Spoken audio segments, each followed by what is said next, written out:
کون ہو؟ اچانک محسن انعام نے دیوار کی اوٹ سے باہر جھانکتے ہوئے بلند لہجے میں سوال کیا۔ جواب میں باہر سے سب مشین گن کا فائر ہوا اور گولیاں برآمدے میں سے گزرتی ہوئی داخلی راستے کی دیواروں میں پیوست ہو گئیں۔ گدھے کی اولاد، سامنے آؤ! بریگیڈیئر نے خوفزدہ ہوئے بغیر غصیلی آواز میں کہا۔ اس نے اپنے لباس میں چھپا ہوا 3.2 کا خودکار براؤنی نکال لیا تھا۔ ابو محمد بھی ایسے ہی پستول سے مسلح تھا، مگر 2 پستول کسی بھی طرح ایک سب مشین گن کو زیر نہیں کر سکتے تھے۔ باہر کچھ دیر تک بھیانک سناٹا چھائے رہا۔ کوئی اکیلا ہی ہے، ابو محمد نے دھیمی آواز میں کہا۔ محسن کے مقابلے میں وہ زیادہ تشویش زدہ نظر آ رہا تھا۔ اس خوش فہمی میں مت رہنا، محسن انعام نے کہا۔ برابر کا عہدہ ہونے کے باوجود اس کے لہجے سے طنز کی بو آ رہی تھی۔ دونوں مرتبہ ایک ہی مشین گن چلی ہے۔ ابو محمد نے اس کے لہجے کا اثر لیے بغیر اپنی رائے کی وکالت کی۔ وہ پہلے سے یہاں موجود تھے، ہماری تعداد سے بخوبی واقف ہیں۔ ضرورت پیش آئی تو ایک سے زیادہ گنیں بھی چل جائیں گی۔ یہ کیا ہو رہا ہے؟ اچانک پشت سے ایک کانپتی ہوئی خوفزدہ آواز سنائی دی۔ میں نے چونک کر سر گھمایا تو ادھیڑ عمر الیکٹریکل انجینئر کا خوف سے ستا ہوا چہرہ نظر آیا۔ گولیاں چل رہی ہیں۔ اس قنوتی کو سلگانے کا خیال اتنا شدید تھا کہ میری زبان بند نہ رہ سکی۔ ڈرائیور مارا گیا، گاڑی چھلنی ہو گئی اور باہر قاتلوں کا راج ہے۔ وہ میرا جملہ پورا ہونے سے پہلے ہی تیورا کر کسی کٹے ہوئے شیطیر کی طرح فرش پر گرا اور بے حس و حرکت ہو گیا۔ یہ کیا کیا تم نے؟ ایسے بزدل کا بے ہوش ہو جانا ہی بہتر ہے، میں نے لاپرواہی سے کہا، ورنہ ایسی صورتحال میں اسے کہاں سنبھالتے رہتے؟ کاش اس وقت تمہارے پاس بھی کوئی ہتھیار ہوتا، ابو محمد نے لمحے بھر کے سکوت کے بعد تعصف آمیز لہجے میں کہا۔ اور اس وقت پہلی بار میرے ذہن میں ایک جھماکا سا ہوا۔ اس عمارت میں فوجیوں کے ہاتھوں گرفتاری کے وقت میری اور سیتا کی جامع تلاشی لی گئی تھی۔ تیروں والی شیشی تو خیر فوجیوں نے بے ضرر سمجھتے ہوئے میرے پاس چھوڑ دی تھی، مگر پستول نما کیمیابی ہتھیار سیتا کے قبضے سے لے لیا گیا تھا، جبکہ بعد میں گیریجن کمانڈ کوارٹرز میں قید کے دوران میری یادداشت کے مطابق سیتا نے کم از کم 2 بار مجھے یہ جتایا تھا کہ وہ ہتھیار اس کی تحویل میں تھا۔ اس وقت میں نے روا روی میں اس بات پر غور نہیں کیا، لیکن ابو محمد کے اضطراری تبصرے نے مجھے یہ سوچنے پر مجبور کر دیا کہ وہ ہتھیار دوبارہ سیتا کے قبضے میں کیسے اور کیوں کرایا۔ وہ کہاں ہے؟ ابو محمد کے تبصرے کے بعد اچانک محسن انعام نے میری طرف مڑ کر سوال کیا۔ کیا؟ اس نے دانت پیس کر مجھے گھورا، پھر مضبوطی سے میرا بازو تھام کر مجھے ایک طرف لے گیا۔ وہ پستول جو عجیب سا تھا، میرے پاس تو نہیں ہے، وہ میں نے خود تمہاری بیوی کو دیا تھا، یہ سمجھوتے کے بعد کی بات ہے۔ وہ تو اسی کے پاس ہے۔ اف، میں کسی برے وقت کے لیے تمہارے ہاتھ مضبوط کرنا چاہتا تھا اور تم اسے چھوڑا اپنی بیوی کے پاس، وہ کیا کرے گی اس کا؟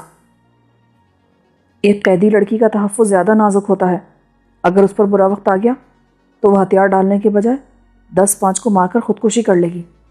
اف، جہنم میں جاؤ تم، اس وقت ہر ایک اپنی حفاظت ہی کر لے تو کافی ہے۔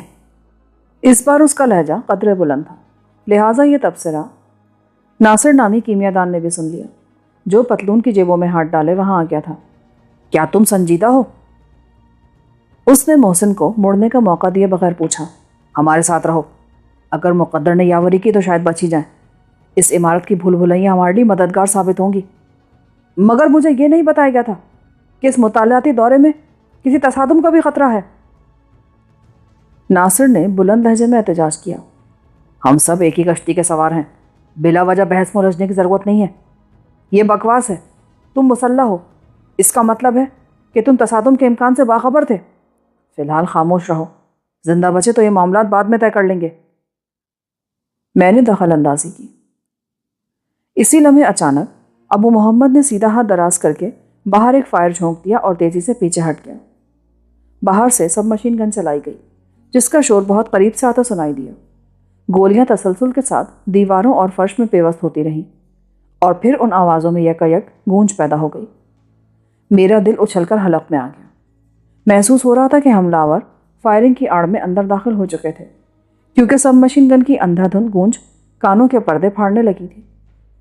میں نے برآمدے میں 3 پرچھائیاں دیکھی تھیں، ابو محمد نے ہجیان آمیز سرگوشیانہ لہجے میں محسن کو مطلع کیا اور پھر یکا یک محسن نے بغلی راہداری کا قریب ترین دروازہ کھولا اور اندر گھس گیا۔ ہم تینوں کے لیے بھی اس کی تقلید کے سوا کوئی چارہ نہیں تھا، کیونکہ حملہ آور جو بھی تھے وہ سر پر آ چکے تھے اور ان کی اندھا دھند فائرنگ سے بچاؤ کی اس کے سوا کوئی صورت نہیں تھی۔ ہتھیار پھینک کر سامنے آ جاؤ ورنہ سب بھون دیے جاؤ گے۔ مشین گن کے شور میں پہلی بار ایک کرخت اور تحکم آمیز آواز ابھری۔ محسن نے پھرتی کے ساتھ اس کمرے کے دروازے کی چٹخنی چڑھا دی اور لپک کر مخالف سمت کی کھڑکی سے جھانکنے کی کوشش کی، اور اگر اس نے فوراً ہی خود کو نیچے نہ گرا لیا ہوتا تو باہر سے چلی ہوئی رائفل کی گولی نے اس کا بھیجا پھاڑ دیا ہوتا۔ اس وقت صورتحال نے ہم چاروں کے اعصاب پر بہت برا اثر ڈالا۔ ہم بدقسمتی سے کیسے کمرے میں پھنس چکے تھے جس کے دروازے پر مشین گن چل رہی تھی اور احاطے میں کھلنے والی کھڑکی کسی رائفل بردار کی زد میں تھی۔ فائرنگ بند کرو، ہم ہتھیار ڈالنے کے لیے تیار ہیں، محسن نے آواز لگائی۔ سب مشین گن کا شور اس کی آواز بلند ہوتے ہی تھم گیا۔ باہر کوئی زور سے ہنسا، پھر وہی پہلے والی آواز سنائی دی، ہمیں معلوم ہے کہ اندر تم چار ہو، اپنے ہاتھ اٹھا کر باری باری نہتے باہر آ جاؤ۔ پہلے تم باہر جاؤ، محسن نے دروازے کی کنڈی کھول کر دیوار سے چپکتے ہوئے ناصر سے کہا۔ میں نہیں جاتا، مجھے بھی اپنی جان پیاری ہے۔ تاخیر کی تو کمرہ اڑا دیا جائے گا، باہر سے دھمکی دی گئی۔ شاید انہوں نے ناصر کی آواز سن کر اندر کی صورتحال کا اندازہ لگا لیا تھا۔ بہت عزیز ہے اپنی جان؟ محسن انعام نے زہریلے لہجے میں سوال کیا۔ ناصر نے اپنے خشک ہوتے لبوں کو زبان سے تر کر کے اپنا سر اس بات میں ہلایا اور محسن نے میری توقع کے برعکس پھرتی سے گولی چلا دی۔ پگھلا ہوا آتشی سیسا ناصر کے دل کو چیرتا ہوا اس کے پار گزر گیا اور وہ ایک ہلکی سی چیخ کے ساتھ نیچے گر کر تڑپنے لگا۔ باہر والوں پر اضطراب طاری ہو گیا۔ کسی نے پوری قوت سے رائفل کا کندہ دروازے پر رسید کیا۔ دروازہ دھماکے کے ساتھ کھل گیا۔ محسن نے ان کے اندر گھسنے سے پہلے اپنا پستول پھینک کر دونوں ہاتھ سر سے بلند کر لیے۔ ابو محمد بھی پھرتیلا ثابت ہوا اور میں تو تھا ہی نہتا۔ اندر داخل ہونے والے تعداد میں 3 تھے۔ وہ سبھی دراز قد اور مضبوط جسموں کے مالک نظر آ رہے تھے، مگر اپنے چہرے انہوں نے سفید رومالوں میں چھپائے ہوئے تھے۔ کمرے میں داخل ہو کر بس وہ ایک لہجے کے لیے ٹھٹکے، پھر ان میں سے 2 بجلی کی سی سرعت سے آگے بڑھے جن کے ہاتھوں میں رائفلیں دبی تھیں۔ انہوں نے کسی کو سوچنے سمجھنے کا موقع دیے بغیر محسن اور ابو محمد کی کھوپڑیوں پر رائفلوں کے کندوں سے ایسی ضربیں لگائیں کہ وہ چیختے ہوئے فرش پر ڈھیر ہو گئے۔ اس ناگہانی حملے نے مجھے بوکھلا کر رکھ دیا اور میں فوری طور پر اپنی مدافعت کے لیے تیار ہو گیا، مگر ان میں سے کسی نے میرا رخ نہیں کیا۔ تیسرے نے اپنے شانے اور سینے کے سہارے ہلکی سب مشین گن اٹھائی ہوئی تھی اور ان دونوں کی بے ہوشی کے بعد اس کا رخ میری طرف تھا۔ تم کون ہو؟ میں ان کا قیدی تھا۔ نام کیا ہے تمہارا؟ صفدر علی۔ میں نے لہجہ پر سوچنے کے بعد کہہ ڈالا اور اس نے مشین گن کی نال نیچے جھکا لی۔ غنیمت ہے کہ تم زندہ ہو، گولی چلی تو ہم سمجھے کہ تم مارے گئے ہو، مگر تم کون ہو؟ دوست، کم از کم میرے لیے تم سب اجنبی ہو اور شاید میرے بارے میں تم نے بھی قیاس سے ہی کام لیا ہے۔ تھوڑی دیر میں سب کچھ سامنے آ جائے گا، مشین گن والا اپنی جگہ سے ایک قدم آگے بڑھتے ہوئے بولا۔ یہ تو مر ہی چکا ہے، باہر والا البتہ بے ہوش ہے۔ ایک رائفل بردار ناصر کے خون آلود جسم کا جائزہ لیتے ہوئے بولا۔ اسے بھی اندر ہی ڈال دو اور کمرے سے پستول اٹھا لو۔ اس کے مشورے پر بہت پھرتی سے عمل کیا گیا۔ باہر والے کو اٹھا کر کمرے کے فرش پر ڈال دیا گیا۔ اس کے بعد محسن اور ابو محمد کی جامع تلاشی بھی لے ڈالی، جس کے بعد وہ تینوں مجھے ساتھ لے کر اس کمرے سے باہر آ گئے۔ چلے آؤ، میدان صاف ہے۔ کمرے کا دروازہ عبور کر کے داخلی راہداری میں گھومتے ہوئے مشین گن والے نے بلند آواز میں کسی نادیدہ شخص کو مخاطب کیا۔ آواز دینے کے باوجود اس کے قدم نکاسی کے راستے کی طرف بڑھتے رہے اور پھر برآمدے میں پہنچنے سے پہلے ہی باہر سے آنے والے 2 افراد اچانک ہمارے سامنے آ گئے۔ ان دونوں کے ہاتھوں میں رائفلیں تھیں اور چہرے سفید رومالوں میں لپٹے ہوئے تھے، مگر قامت اور جسامت کی بنا پر ان میں سے ایک کو میں پہچان گیا۔ بے اختیار میرا جی چاہا کہ دوڑ کر یوسف کو گلے لگا دوں، مگر اسی وقت مجھے ان 2 افراد کا خیال آ گیا جنہیں ٹرانسمیٹروں سمیت ہر لمحے دور رہ کر میری نگرانی کرنا تھی۔ میرا خیال تھا کہ جنرل حسین علمادی نے جن افراد سے مجھے متعارف کرایا تھا وہ اسی لمحے اپنی ڈیوٹی کا آغاز کر چکے تھے، اور یہ امکان قوی تھا کہ ان میں سے کوئی کسی محفوظ ٹھکانے سے چھپا عمارت کے داخلی دروازے کی نگرانی کر رہا ہو۔ اتفاق کا مظاہرہ نہ کرنا۔ یہ خیال آتے ہی میں نے جلدی سے اس شخص سے کہا جس میں اپنی دانش میں یوسف سمجھ رہا تھا، خدا کا شکر ہے کہ تم بخیریت ہو، مگر اس وقت یہ احتیاط غیر ضروری سی ہے۔ اندر چلے آؤ، ہو سکتا ہے کوئی نگرانی کر رہا ہو، یہاں ہمیں دور سے بھی دیکھا جا سکتا ہے۔ ڈرنا میں مجھ سے بڑی بھول ہوئی، میں اس آدمی کے اعتماد سے دھوکہ کھا گیا۔ اس نے میرے ساتھ چلتے ہوئے تعصف آمیز لہجے میں کہا، دھوکہ دینے کے لیے عبداللطیف کا نام ہی کافی تھا، کیونکہ یمن میں ہمارا اور اس کا تعلق بہت رازدارانہ تھا۔ اس کا مکان تباہ ہوا، نہ جانے اب کہاں ہوگا وہ بیچارہ۔ وہ مجھ سے پہلے اس عمارت میں موجود تھا۔ میں نے عبداللطیف کی آخری حالت کا تصور کر کے یک بہ یک مخموم لہجے میں کہا، باسپورس کے سلسلے میں اس پر ہولناک تشدد کیا گیا تھا، جس کے نتیجے میں وہ ذہنی طور پر معاف ہو کر سب کچھ اگلتا چلا گیا، اور ان لوگوں نے اس کے فراہم کیے ہوئے سوالوں کے بل پر اپنے آدمی کے ذریعے ہمیں گھیر لیا۔ تو کیا وہ فوجی تحویل میں ہے؟ اسے میں نے قریب المرگ دیکھا تھا، اور ڈاکٹر آسٹن نامی یہودی سائنسدان اس پر کسی مہلک گیس کا تجربہ کرنا چاہتا تھا، لیکن قدرت کو اس کی حالت زار پر رحم آ گیا، اور وہ تجربے کی نوبت آنے سے پہلے ہی خالق حقیقی سے جا ملا۔ تم اس وقت یہاں کیسے آئے تھے؟ کمرے میں ایک لاش اور 3 بے ہوش قیدیوں کا جائزہ لینے کے بعد یوسف نے پوچھا۔ لمبی کہانی ہے، یوں سمجھو کہ قیدی سے ایک دم سرکاری مہمان بن گیا ہوں، ہر وقت وہ محافظ ساتھ رہیں گے، اور میں کسی بھی وقت انہیں ہدایات دے سکوں گا۔ یہ کہہ کر میں نے جیبی ٹرانسمیٹر نکال کر اس کی طرف بڑھا دیا، اور اس کی آنکھیں حیرت سے پھیلتی چلی گئیں۔ شاید تمہیں انہی کی نگاہوں کا خوف تھا۔ ہر 12 گھنٹے بعد ڈیوٹیاں بدلنے کا ان کا اپنا طریقہ کار ہوگا، لیکن مجھے کسی بھی لمحے بے یار و مددگار نہیں چھوڑا جائے گا۔ اوہ، ہم سے چوک ہو گئی۔ ہماری خونریز کارروائی کے بعد وہ تمہاری حمایت میں کوئی بھی خطرناک قدم اٹھا سکتے ہیں۔ ٹرانسمیٹر اسی لیے فراہم کیے گئے ہیں کہ میری ہدایت کے بغیر کوئی قدم نہ اٹھایا جائے۔ یہ ضرور ممکن ہے کہ وہ موقع پا کر قریب سے عمارت اور اندر کی صورتحال کا جائزہ لینے کی کوشش کریں۔ یعنی تمہاری رائے میں ہمارا کچھ دیر کے لیے یہاں ٹھہرنا گویا خطرناک نہیں ہوگا؟ یوسف نے استفسار طلب لہجے میں کہا، بلکہ ضروری ہے۔ میں نے خفیف مسکراہٹ کے ساتھ جواب دیا، ٹھیک ہے۔ وہ مطمئن ہو کر اپنے ساتھیوں کی طرف گھوم گیا۔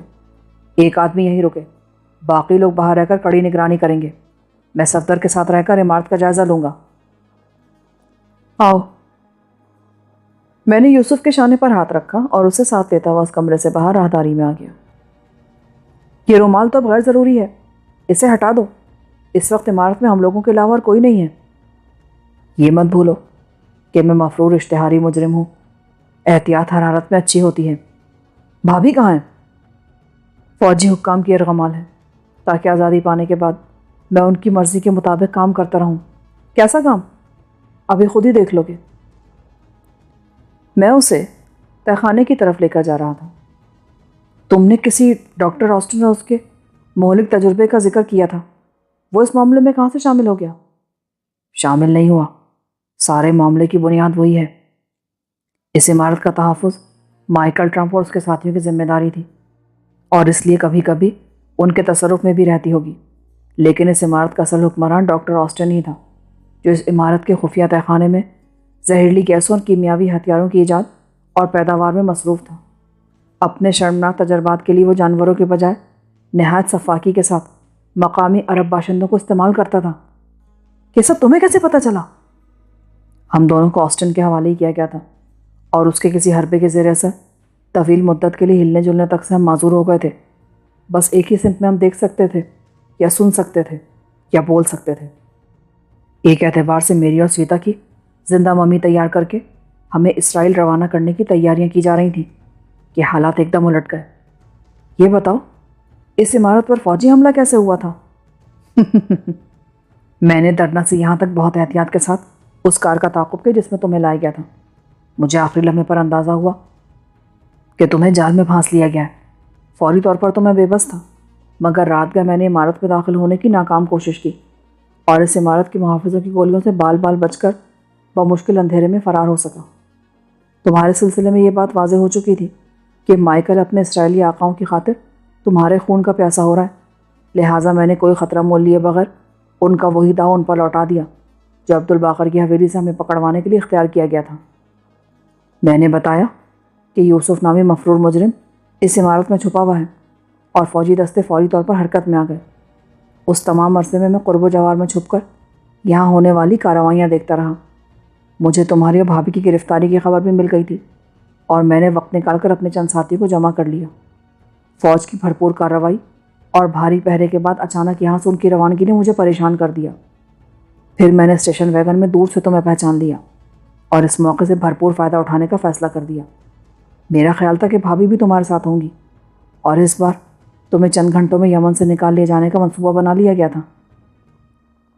اسی اثنا میں ہم اس کمرے میں پہنچ گئے جہاں دیوار کی دستے کی مدد سے تہہ خانے میں اترنے کا راستہ پیدا کیا جا سکتا تھا۔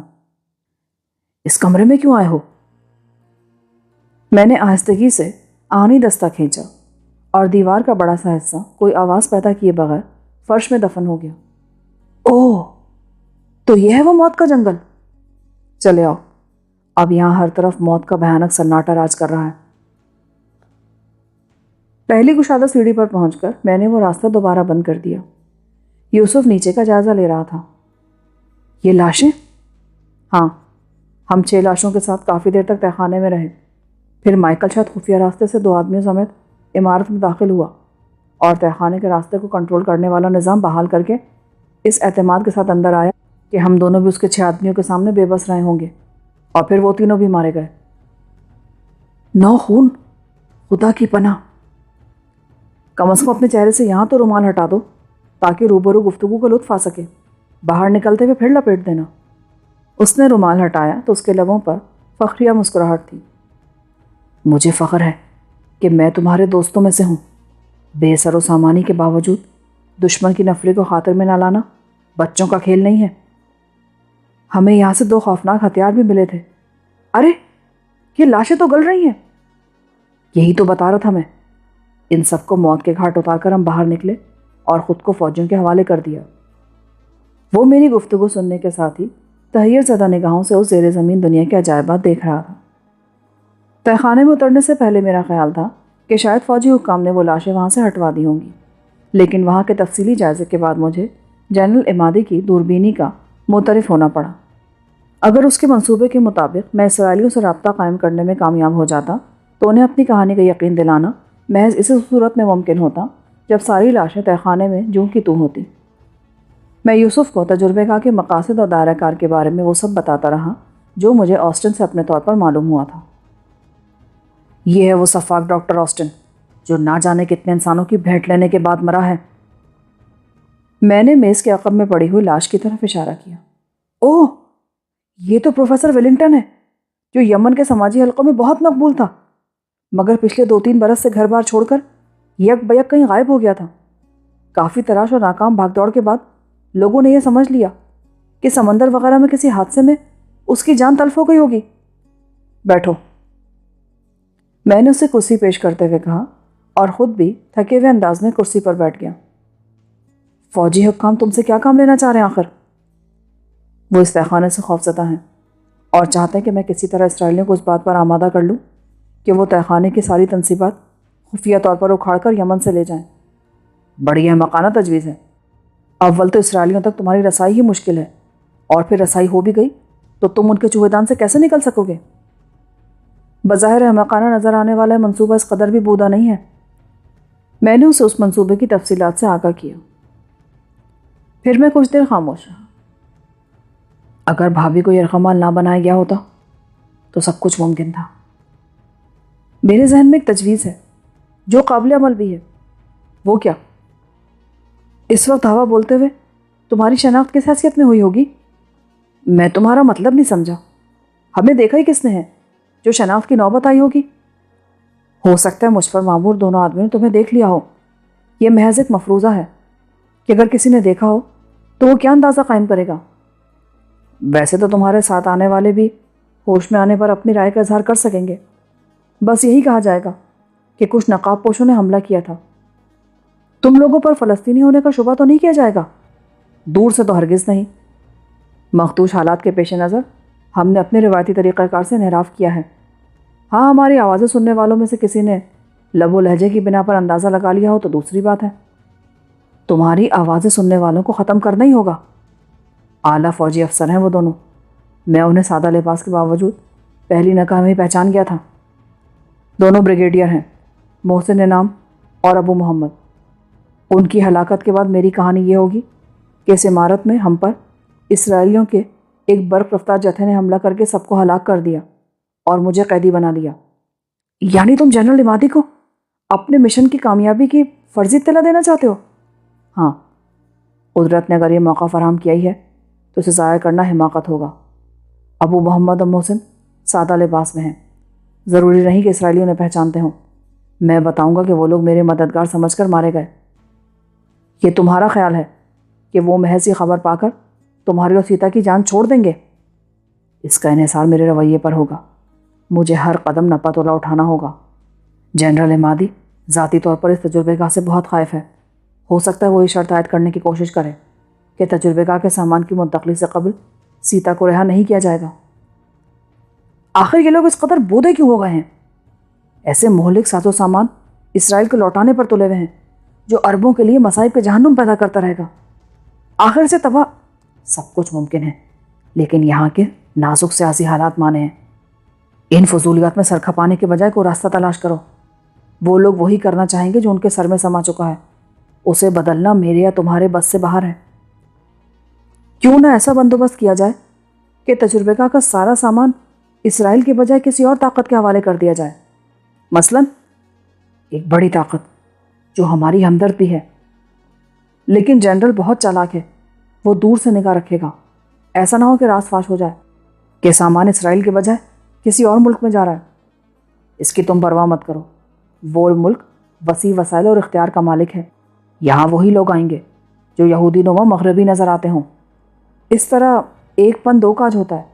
ہاں، تمہاری گلو خلاصی بھی ہو جائے گی اور اسرائیل کو تنکا بھی نہیں مل سکے گا۔ تنکا تو شاید اس ملک میں بھی نہ پہنچ سکے۔ وہ کیوں؟ جس بحری یا ہوائی جہاز سے سارا سامان منتقل کیا جائے گا اسے کھلے سمندر میں یا صحرائی ویرانے میں بھرپور حملہ کر کے یمن کے اہلکار تباہ کر دیں گے۔ وہ بس اتنا چاہتے ہیں کہ اس اقدام سے جو بھی تباہی اور بربادی پھیلے وہ یمنی سرحد سے باہر ہو۔ کیا یہ کمینگی نہیں ہوگی کہ اپنے مفاد کے لیے ہم اپنے دوستوں کو بے خبری میں موت کے منہ میں دھکیل دیں؟ اگر میں تمہارا اشارہ درست سمجھا ہوں تو شاید یہ اقدام اس قدر گھناؤنا نہ ہو۔ کیوں؟ زبانی ہمدردی، بلکہ میں تو یہ کہوں گا کہ تمہارا دو زبانی طور پر تمہیں اس قدر اکساتا رہا ہے کہ اس سے عملی امداد کی امید پر کئی بار تم اسرائیلیوں سے بھڑ گئے ہو، اور جب تم پر زندگی کے راستے بند ہو رہے تھے تو وہ محض تماشا دیکھتا رہا۔ دوست ایسے مصلحت پسند نہیں ہوتے۔ شاید تم ٹھیک کہہ رہے ہو، ہمدردی کے دو بول ہی دوستی کی پہلی نشانی ہوتے ہیں، اور اگر ان کا بھی اعتبار نہ کیا جائے تو ہم تنہا رہ جائیں۔ ذرا ٹرانسمیٹر پر اپنے ساتھیوں کی خبر تو لو، ہو سکتا ہے اس کارروائی کو سرے سے دیکھا ہی نہ گیا ہو۔ یوسف نے کہا تو میں نے جیبی ٹرانسمیٹر نکال کر اس کا سوئچ آن کر دیا۔ Hello desert warrior, number 1 calling, number 34، over. میں نے تھوڑے تھوڑے وقفے سے ٹرانسمیٹر پر پیغام دہرایا اور دوسری کوشش پر ہی مدھم سی آواز میں جواب مل گیا۔ 34 ریسیونگ، اوور۔ تمہارا گروپ اس وقت کہاں ہے؟ اوور۔ ہم 2 مورچوں پر ہدایت کے منتظر ہیں۔ عمارت پر حملے کے بعد صورتحال ہماری نگاہ میں ہے، شاید 1-2 حملہ تو براہ راست ہماری زد میں بھی ہیں۔ اوور۔ صورتحال میں بالکل دخل اندازی نہ کی جائے، عمارت پر فائرنگ غلط فہمی کا نتیجہ تھی۔ اوور۔ ہم خیال رکھیں گے جناب۔ اوور۔ Over and all. میں نے سلسلہ منقطع کر دیا۔ تو تمہارا اندازہ درست ہی تھا، اب تمہارا اگلا قدم کیا ہوگا اس سلسلے میں؟ یوسف نے پوچھا۔ جنرل مناسب موقع پر خود ہی مجھ سے رابطہ قائم کرے گا، اس وقت میں اسے تبادلہ خیال کر کے کسی نتیجے پر پہنچ سکوں گا۔ تو پھر میرا اور تمہارا رابطہ کیسے ہوگا؟ میرا ارادہ کسی اچھے ہوٹل میں قیام کا ہے۔ پھر تم فی النقل زیبی میں ٹھہرو، وہاں ہمارا ایک آدمی بھی ہے، میں تم سے فون پر یا اس کے ذریعے رابطہ قائم کروں گا۔ اس کی کوئی شناخت بتا دو، ایسا نہ ہو کہ پھر چوٹ ہو جائے۔ منصور نام ہے اس کا، اور داہنے کان کی لو کٹی ہوئی ہے، اس پر تم پوری طرح اعتماد کر سکتے ہو۔ تہہ خانے سے نکلنے سے پہلے یوسف نے اپنے چہرے پر سفید رومال دوبارہ مضبوطی سے لپیٹ لیا، اور باہر آنے کے بعد وہ راستہ دوبارہ بند کر دیا گیا۔ نئے منصوبے کے پیش نظر تینوں بے ہوش قیدیوں کا زندہ رہنا خطرناک ثابت ہو سکتا تھا، لہٰذا یوسف کی ماں پر قیدیوں کی نگرانی پر مامور اس کے ساتھی نے محسن اور ابو محمد کو موت کے گھاٹ اتار دیا۔ البتہ میرے کہنے پر ادھیڑ عمر شخص کو زندہ چھوڑ دیا گیا، کیونکہ وہ یوسف اور اس کے ساتھیوں کو دیکھنے سے پہلے ہی دہشت زدہ ہو کر بے ہوش ہو گیا تھا۔ اسٹیشن ویگن تو ناکارہ ہو گئی، تمہاری واپسی کیسے ہوگی؟ تم جاؤ، میں ان دونوں کو بلاؤں گا۔ فی امان اللہ، اس نے کہا اور اپنے ساتھی سمیت تیزی سے دوڑتا ہوا برآمدے سے باہر چلا گیا۔ چند لمحوں بعد میں برآمدے میں پہنچا تو احاطے میں ہر طرف ویرانی کا راج تھا۔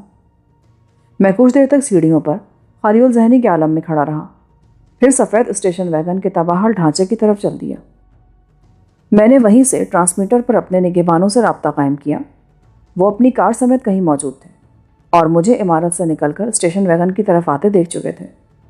میری ہدایت پر وہ چند ہی منٹ میں کار میں سوار میرے پاس آ گئے۔ عمارت کے اوپری کمرے میں 3 لاشیں دیکھ کر ان پر کوئی خاص رد عمل نہیں ہوا۔ یہ تو شاید تمہارے ساتھ آئے تھے۔ ہاں، یہ بے ہوش ہے، اسے کار میں ڈال لو اور کسی طرح جنرل تک خبر پہنچا دو۔ میں نے ادھیڑ عمر الیکٹریکل انجینئر کی طرف اشارہ کرتے ہوئے کہا، تم کہاں جاؤ گے؟ شہر کے کسی بھی مناسب ہوٹل میں۔ وہ دونوں اپنے کام کے رموز سے بخوبی واقف تھے۔ انہوں نے بڑی مہارت سے بے ہوش آدمی کو عقبی سیٹ پر بٹھایا۔ ان میں سے ایک نے اس کے برابر والی سیٹ سنبھال لی، جبکہ دوسرا ڈرائیونگ سیٹ پر جم گیا۔ وہ تینوں مارے کیسے گئے؟ طویل سکوت کے بعد کار چلانے والے نے سرسری لہجے میں مجھ سے پوچھا۔ گولیوں سے۔ میرا مطلب ہے کہ اندھادھند حملے میں مارے گئے یا قیدی بنائے جانے کے بعد؟ حملے میں تو کسی کو خراش تک نہیں آئی تھی۔ اسے جنرل کا مخبر تصور کرتے ہوئے میں نے جواب دیا۔ بس فائرنگ سے دہشت زدہ ہو کر یہ بڈھا بے ہوش ہو گیا، پھر ایک کو محسن انعام نے بزدلی دکھانے پر خود گولی مار دی، بعد میں اس کے ساتھ دوسرا بھی حملہ کے ہاتھوں مارا گیا۔ کمال ہے کہ تم چھوڑ دیے گئے۔ لہجہ درست رکھو، میری صحیح سلامت رہائی جنرل کے منصوبے کی کامیابی ہے۔ مجھے کسی منصوبے کا علم نہیں، لہٰذا حیرت زدہ ہونا لازمی تھا۔ شہر میں کون کون سے ہوٹل بہتر ہیں؟ کچھ دیر کی خاموشی کے بعد میں نے اس سے سوال کیا۔ میں اپنی زبان سے براہ راست فندق الذہبی کا نام نہیں لینا چاہتا تھا۔ اس نے 8-10 نام گنوائے، جن میں ذہبی کا نام بھی شامل تھا۔ اوسط درجے کا صاف ستھرا ہوٹل چاہیے۔ اس بار اس نے صرف 3 نام دہرائے، جن میں پہلا نام میرا مطلوبہ تھا۔ چلو پھر سیدھے فندق الذہبی کی طرف ہی چلو، مگر میں پہلی فرصت میں تمہارے جنرل سے بات کرنا چاہتا ہوں۔ پیغام پہنچا دیا جائے گا۔ فندق الذہبی کی 5 منزلہ عمارت کے پورٹیکو میں مجھے اتار کر وہ دونوں آگے بڑھ گئے۔ استقبالیہ کاؤنٹر پر پہنچنے تک میری نگاہیں عملے کے ہر فرد کے داہنے کان سے ٹکراتی رہیں۔ غلطی یہ ہوئی کہ میں یوسف سے یہ پوچھنا بھول گیا تھا کہ اس کے معتمد منصور کا تعلق ہوٹل کے عملے کے کس درجے سے تھا۔ اپنے خدشات کے برعکس مجھے نہایت آسانی سے کمرہ دے دیا گیا۔ مسافروں کے اندرجات کے رجسٹر پر میں نے خود کو یمنی ظاہر کرتے ہوئے دردناک ایک فرضی پتے کا مکین ظاہر کیا اور کلرک اندرجات کا سرسری جائزہ لینے کے بعد اطمینان سے رقم گننے میں مصروف ہو گیا۔ کمرے میں پہنچ کر میں نے سب سے پہلے گرم پانی سے ایک طویل غسل کیا اور لباس پہن کر بستر پر دراز ہو گیا۔ اس وقت بھوک کی ہلکی سی خواہش تھی، لیکن میں نے کچھ دیر سو لینا ضروری خیال کیا اور کھڑکیوں کے دبیز پردے کھینچ کر کمرے میں رات کا سما طاری کر لیا۔ سکون، اندھیرا اور تنہائی میسر آتے ہی میرا ذہن سیتا کی سلامتی اور اس کی ذات میں الجھ کر رہ گیا، جو اس بار حکام کی ارغمالی بنی ہوئی تھی۔ جنرل حسین علاماتی کے بارے میں نے جو رائے قائم کی وہ بہت اچھی تھی۔ وہ ایک دلیر، بے باک اور زیرک فوجی افسر تھا، جس کے الفاظ پر آنکھ بند کر کے اعتماد کیا جا سکتا تھا، مگر اس کا دوسرا ساتھی جنرل ابو المکتوم، جو انٹر سروسز انٹیلیجنس کا سربراہ تھا، خاصا خبیث نظر آتا تھا۔ مجھے ڈر تھا کہ کہیں بریگیڈیئر محسن انعام اور ابو محمد کی موت کی خبر پانے کے بعد سیتا کے بارے میں وہ جنرل عمادی کو بھڑکانے میں کامیاب نہ ہو جائے۔ خیالات کی اسی رو میں ذہنی غنودگی سے طاری ہوئی ہی تھی کہ اچانک کمرے میں رکھے فون کی گھنٹی چیخنے لگی۔ صفدر علی، تمہاری کال ہے۔ ریسیور اٹھاتے ہی میرے کانوں میں آپریٹر کی آواز آئی اور کلک کی آواز کے ساتھ ہی کال ملا دی گئی۔ ہوٹل کے رجسٹر میں نے دانستہ اپنا اصل نام لکھایا تھا، کیونکہ مقامی حکام کی نگاہوں میں آ جانے کے بعد نام چھپانا بے سود تھا۔ جہاں تک اسرائیلیوں کا تعلق تھا تو وہ موشے دایان نام اختیار کر لینے کے باوجود ہزاروں کی بھیڑ میں مجھے شناخت کر سکتے تھے۔ ہوٹل کی پارکنگ لاٹ میں زرد رنگ کی ایک بیوک موجود ہے جس کی داہنی ہیڈ لائٹ ٹوٹی ہوئی ہے، تم فوراً اس میں سوار ہو جاؤ۔ سرد اور خشک لہجے میں فون پر ہدایت دی گئی اور میں نے پہلا تجربہ ہونے کے باوجود جنرل کی آواز فوراً پہچان لی۔ کار کا نمبر؟ میں نے سوال کرنا چاہا لیکن لائن بے جان ہو چکی تھی۔ میں چند لمحوں تک ریسیور کو غصیلی نگاہوں سے گھورتا رہا اور پھر اسے کریڈل پر پٹک دیا۔